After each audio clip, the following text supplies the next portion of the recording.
Let's go from the top. What do you say? Yeah, let's go. So first thing is housing affordability is a political unifier among swing state voters, coming from Housingwire. Yep. Now, I would almost argue that it's probably more than just swing state voters, because housing affordability kind of doesn't know any politicking to it. No. It's really just math. It's people wanting to buy a house and being pissed that they can't. That they can't. And it's so true. But in previous elections, you never saw that the main topic would be housing affordability. Right. This is a huge topic with the $25,000 that Kamala's trying to pass on through, et cetera. Like all these new bills that are trying to supposedly pass. We've never seen anything of such. Well, previous it's elections. one big giant pitch session until it's all said and done. Like everyone's, I'll do this and I'm going to do that and we're going to do. Okay, that's fine. You can say that all day long, but like until rubber hits the road and you actually do it, it's great to say that. Most of the times there's always been taxes, right? And this time it's like housing affordability, tax shortage cuts of homes, and it's just crazy. You have. This is I talk to people and they say this is the most uncertainty time when electing a president. Oh yeah. It's just one of the most confusing. Even though 2020 seemed like it was yesterday, I didn't feel like it was as uncertain as it is now. Yeah, correct. And 2016 didn't feel as uncertain as it is now. So it is kind of that old saying, it's the economy, stupid. Like it is the economy. Housing is a subset of that. And broadly, it is a problem for people regardless of which side you sit on the aisle, or if you're independent or you don't believe in any of this stuff. That's fine. Yes. But if the math ain't mathing, then you're not getting a house. That is a problem. So the lack of affordable housing is an issue. The lack of inventory is an issue. And it is interesting. I guess I'm kind of making the argument that it's not interesting. Right? Yeah. I'm saying it's not surprising at all that people are unified in this, because they're like, well, fine, I might believe this about what should be done or this. Left or right, but when it comes down to it, people are looking for more affordable housing. That's correct. I think where there's some maybe disagreement is in the how we get there. I think everyone agrees on the problem. But that's always been that's always the case, though, isn't it? And that's been going on for decades. Yeah. Well, so how are we going to get there? Let's talk about a couple things that were mentioned here then. So the survey is obviously saying that people are agreeing that we need to do something about affordable housing. Yeah. Okay. Now there's a lot of different proposals. One of them is expanding government involvement. What do you think about that? Is that a good thing or a bad thing, and why? Well, again, it just depends on what kind of government involvement we're getting into. It's got to make sense for every community is going to be very different. So government involvement would be like making it easier for builders to have their permits, giving them better incentives to actually get them to want to build these homes, so that we can meet the home builds that are required on an annual basis. That's one of the things mentioned in here is the tax credit for building or even repairing rental housing. Now, but that doesn't make necessarily new housing for people to buy, but it's repairing current and existing housing.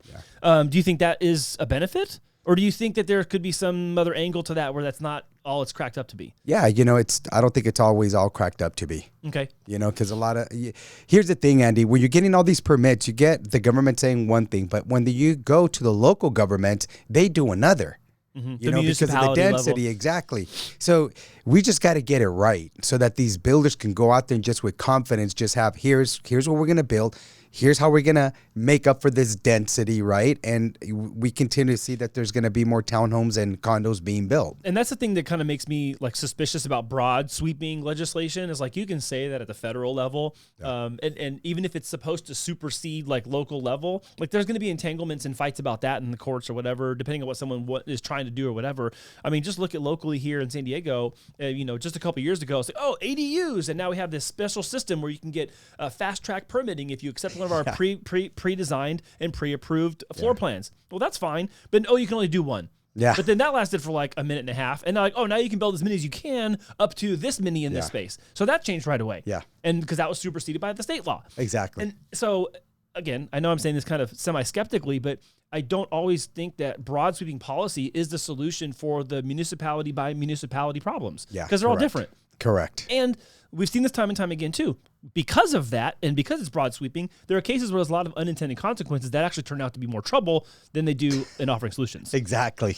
Exactly. And then they're also making it seem like, oh, yeah, it's going to be the cost of no impact fees and stuff like that. Well, guess what? When you go to the municipality level, there is all these impacts. The cost of actually building is a lot more expensive than what people may think, you know?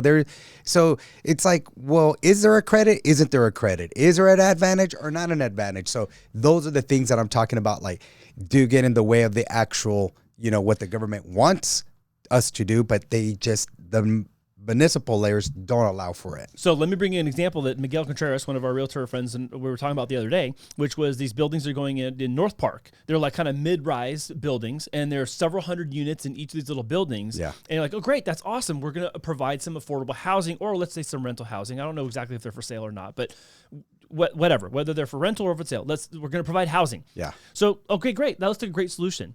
Part of that, though, is that they're killing parking space around the block and making it more open for like bus and bicycle, which is fine if you work in that area or you're just going to go by foot in that area. But what's happening is at the same time that this is occurring, a friend of mine who had a store down in North Park closed the shop because their parking is now unavailable to the patrons that were coming to the store. Oh, wow. And so now you have that vacancy that's going to happen on the business side that does bring business to the area because people outside the area that come to buy from her can't anymore or won't because of lack of parking. Yeah. So it's like, yes, you're doing this on this side, but over here, now you have an economic, I'll say dent, if you will. Yeah. And this is just one example. I'm not saying that one little store but it's true. tells the tale, but it's that store times however many others that are having that same problem in these neighborhoods. Yeah. So again, I'm not saying I have a solution. I'm just giving you an example of, we're helping housing over here, but it's actually having another impact on the economy, on the local microeconomics of that same neighborhood right there. So those are all the challenges you have to face as we move forward with all of this. So I guess my personal, I'm gonna bring another one up because we talked about expanding government involvement a little bit. That may or may not help. Tax credits for building or repairing rental housing, again, may or may not help. Down payment assistance. I want to talk about this for a second. Because you kind of bringing it up like they're floating these ideas of we're going to down payment assistance. We'll give you $25,000 or whatever if you're a first-time home buyer. Like that's fine, but again, we regionally have to look at that. That may be a lot of money in other places. Yeah.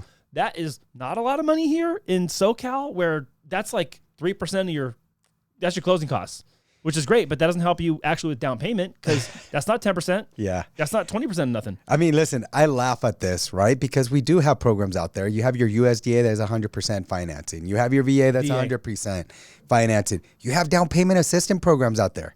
You know, but everything comes with a caveat. Yeah. There's going to be certain debt-to-income restrictions. To qualify for that $25,000, there's going to be restrictions. We had that DREAM program that came out. The Dream for All program. The Dream for All here with the Cal Hafa here. How that lasted like two days or something like that, right? Like 12 hours.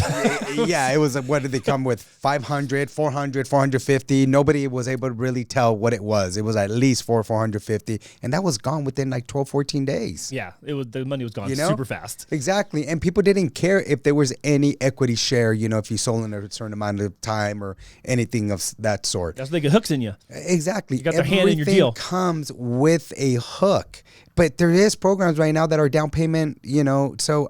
But some people will take that. Yeah, no down payment. It's like they won't take it because the interest rate's higher because you have no skin in the game. Yeah, but hold on. But remember how we talk about how renting is always going to continue increasing in cost? Yeah. So even if they got their hook in me, but I can buy a place that I own on paper, even if it's co-shared and ownership on paper, but my payment's going to be the same, I'm future insulating that my payment's not going to be going up. Yeah, right. Correct. I mean, I know I'm arguing you right now, but I know we also make that point in certain circumstances too. No, and it's very true, very valid. What I'm trying to go with this is I don't think that's going to solve our problem. Mm-hmm. That's just kind of like, okay, good, sounds good. Well, it doesn't solve inventory. As you start shopping and you start, okay, I qualify for this $25,000, and now you can't find a home, or you see because the interest rates is much higher than if you did have your own 3% or 3.5% for FHA, then you kind of maybe I want to come up with my own 3. You know what I mean? And I'd have to have that 1% interest rate higher because I'm going with the $25,000 gift or grant or however it's going to work out. So is it your consensus that the down payment assistance really is only one part of it's one leg of a 4-leg table, and so it doesn't really help the whole thing stand? Correct. Okay. Correct. I mean, we have these options already. Yeah. So $25,000, that sounds cool. But I don't think that's going to be solving our problem, our buyer problem. And in the spirit of us like collectively wanting people to have home ownership in the United States, I do hope it works. I don't know who it's going to work for. I just hope that it works for somebody. And then people that need that in order to get in, I hope that helps them out. Yeah, I am happy that both sides of the Republicans and Democrats are thinking about this crisis, understanding like what do we need to do in order to improve our situation. So I do like all of that stuff. But one thing is that they're talking about it. The other thing is that they're going to implement it. Got to do something about it. Exactly. Yeah, you can talk about it all day long, but eventually someone's going to have to do something about it. And it can only, and also I'd say it can only go so far before there really becomes a much louder outcry. Exactly. And then remember, when they implement these new rules, it's like it takes effect tomorrow. It's not a light switch. What do you mean? No. It takes time. It takes time. Coming in 2042. Yeah. Back in 2024, we passed a law that now 18 years later. It's similar, and I'm going to go backtrack to this, similar to like when the Fed reduced the Fed funds rate, by 50 basis points, right? Yeah. Interest rates were better a month prior to their announcement. As soon as they announced that, the day, the following day, the rates went up. And then the second day they announced that, the rates went up. And it's been going up ever since then. Yeah. But people, here's the regular consumers like, wait a minute, I heard that the Fed reduced the rates by 50 basis points. Yeah. Guess what? There was no effect. Well, and here's the thing about that, and we talked about this a little bit last week. You brought it up. It's jobs.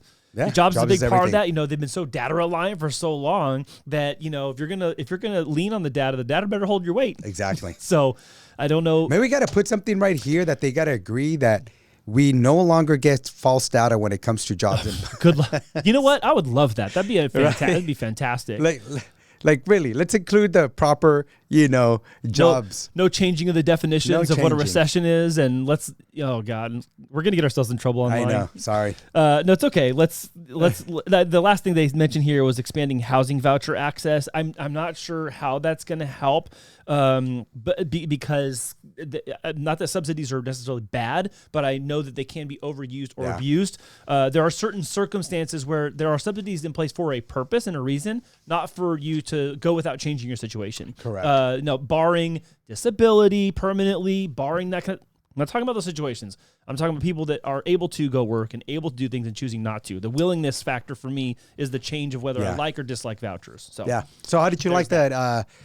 Your Cliff Notes. How do you like that article? What do you think? The Cliff Notes? Yeah. What do you mean? Notes on the last article. The Cliff Note version? Yeah. I am opposed to. I would like the free market to do what the free market does. I think competition, the free market, is better for it than government involvement for a variety of reasons. And again, we've been at this for a very long time. Every single time the government tries to do more in our space of mortgage and real estate, two things happen. It gets harder for the real professionals to help the people who want it, and it gets more expensive for the people who get it. It's so true. Am I right or wrong? That's true. So true. Those are the two things that materially happen every single time a new rule, law, change happens. Is it gets harder for us to help people, number one, and number two, it gets more expensive for them to get it. People don't understand, even us now that we are required to have an MLS, it actually costs the consumer more money because now we have this what's called the CFPB that's out there, and it's like, who pays for that?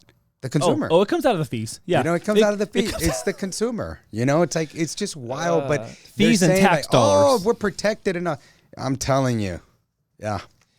There's I like sometimes that. I like that Cliff Note. There's there's something to be said about not knowing what's going on. I'm totally blanking on the term. Yeah, it's okay. You're good. I'm gonna think of it later. Yeah. Ignorance is bliss. There you go. Boom. There you go. Ignorance is bliss.